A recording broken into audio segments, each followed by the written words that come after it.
Hi students, how are you? Today I am with another topic in mathematics in your class 9th. कल हम लोगों ने reminder theorem के बारे में समझा था. आज दूसरा topic, another topic in the same chapter 2. We are with factor theorem. ये फैक्टर थियरम कहाँ से आता है? तो फैक्टराइजेशन ऑफ पॉलिनोमियल्स का एक पॉइंट है फैक्टर थियरम. क्या है इसको हम लोग जरा समझेंगे. पहले एक एग्जांपल लेते हैं इसको समझने के लिए, फिर हम लोग उसको देखेंगे. एग्जाम्पल ये है कि मान लो कि कोई आपके पास एक क्वेश्चन है इस तरह का, x square minus 7x plus 12. ये एक पी एक्स है, मतलब ये एक पॉलिनोमियल है. P x is equal to x square minus 7x plus 12. इसको फिर से मैं लिख देता हूँ clearly. x square minus 7x plus 12, this is a polynomial px and it is to be divided by another polynomial gx, और ये gx है x minus 3 gx है. तो हमें इस फैक्टर थ्योरम में ये जानना है कि क्या x minus 3 x square minus 7x plus 12 का फैक्टर है या नहीं है.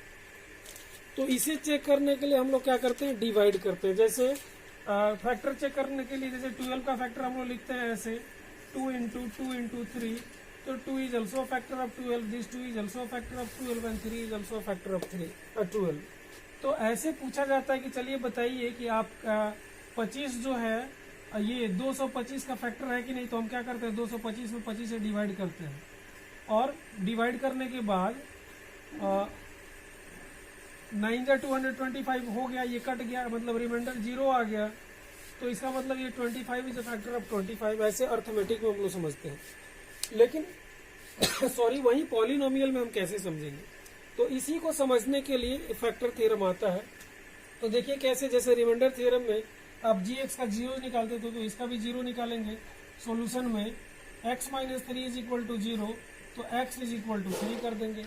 अब इस यहाँ इस x का वैल्यू, मतलब ये जो gx का 0 है 3, इसको यहाँ डालेंगे.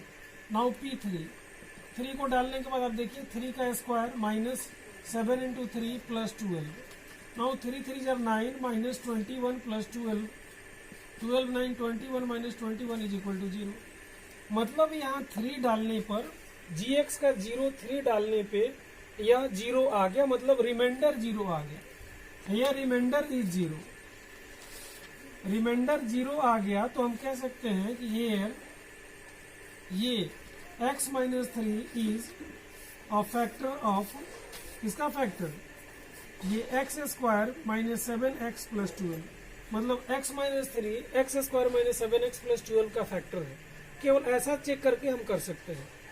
तो वही फैक्टर थ्योरम है. फैक्टर थ्योरम के बारे में हम लोग क्या लिख सकते हैं, तो लिखेंगे for a polynomial px there exist, there comma दे करके there exist another polynomial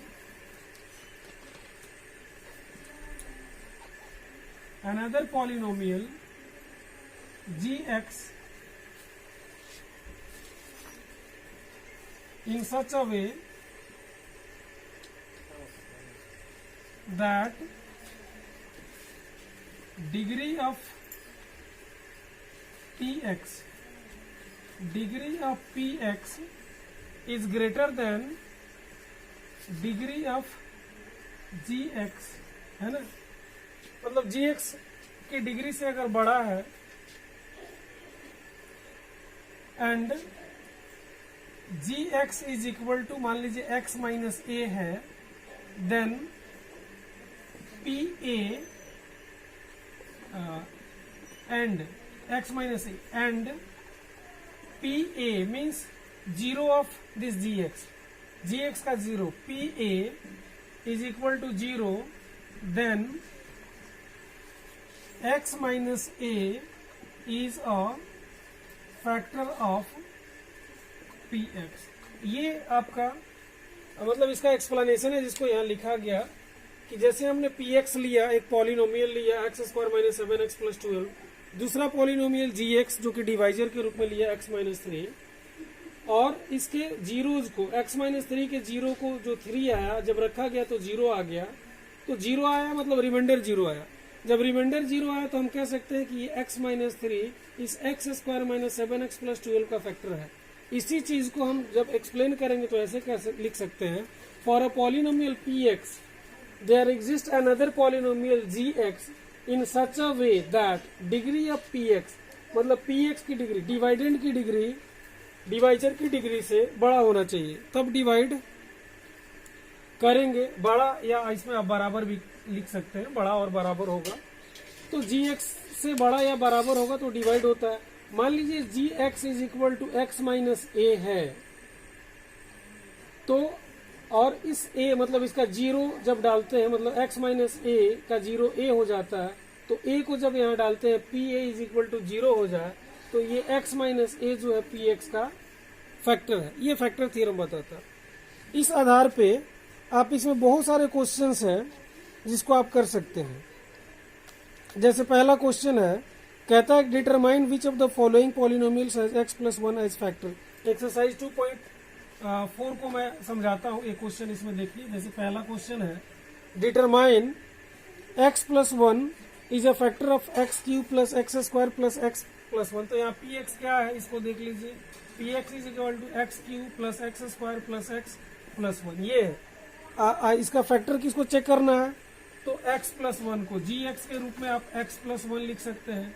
तो सॉल्यूशन में लिखेंगे x plus 1 is equal to 0, तो x is equal to minus 1। ये इसका 0 निकल गया, मतलब जैसे हमको डिवाइड करना है, मतलब जिसको चेक करना है कि फैक्टर है कि नहीं, तो उसका आपने 0 निकाल लिया। नाउ अब उसको उस 0 को उस px में डालिए, p माइनस 1 कर दीजिए, p माइनस 1 तो माइनस 1 का cube plus minus 1 square plus minus 1 plus 1। ये हुआ x का वैल्यू, यहाँ माइनस 1 निकला है, इसलिए माइनस 1 यहाँ px तो p माइनस 1, एक्स क्यूब तो x के साथ माइनस 1 का क्यूब, एक्स स्क्वायर तो माइनस 1 का स्क्वायर, प्लस x दिया हुआ है तो x माइनस 1 है तो माइनस 1, अब प्लस 1। अब माइनस 1 का क्यूब तो माइनस 1, माइनस 1 का स्क्वायर तो प्लस 1, फिर ये प्लस माइनस माइनस 1 और प्लस 1। अब इसमें आप ये माइनस 1 इस प्लस 1 से कैंसिल, ये माइनस 1 इस प्लस 1 से कैंसिल, इज इक्वल टू 0 आ गया, मतलब रिमाइंडर 0 आ गया। तो आप लिख सकते हैं कि सिंस रिमाइंडर इज 0 हेंस ये x plus 1 is a factor of ये x cube plus x square plus x plus 1, मतलब इसका फैक्टर हो जाएगा। अगर रिमाइंडर 0 नहीं आता है, कोई दूसरा नंबर आता है, चाहे वो नेगेटिव हो या पॉजिटिव हो, व्हाटएवर, यहाँ आता है 0 के जगह पर कोई भी नंबर आ जाए, नन 0 अगर आता है, 0 को छोड़ के कुछ भी आता है तो उसका फैक्टर नहीं होगा। बस यही एक्सरसाइज है 2.4। आप एक्सरसाइज 2.4 को करेंगे, इसमें जहां कहीं भी परेशानी होगी फिर बताया जाएगा। इसमें फैक्टराइजेशन को भी बताया गया कि फैक्टराइजेशन क्या है। तो आप mid term splitting method 8 class में 7 क्लास में पढ़े हुए हैं, मिड टर्म स्प्लिटिंग मेथड लगा करके भी आप आराम से इसका फैक्टराइजेशन कर सकते हैं। फिर भी किसी तरह का कोई कंफ्यूजन होता है इस एक्सरसाइज 2.4 एनसीईआरटी में या आरएस अग्रवाल में या आरडी शर्मा में या नाग में, कहीं भी आपको कोई किसी भी तरह की कोई समस्या होती है तो निश्चित रूप से आप कमेंट में क्वेश्चन नंबर लिखें। I will make you know that question, I will help you while doing the solution of that particular question in the next clip. This is all students. Thanks a lot. Subscribe my channel so that each and every exercise can reach you easily without any hurdle or obstacles. Thanks a lot.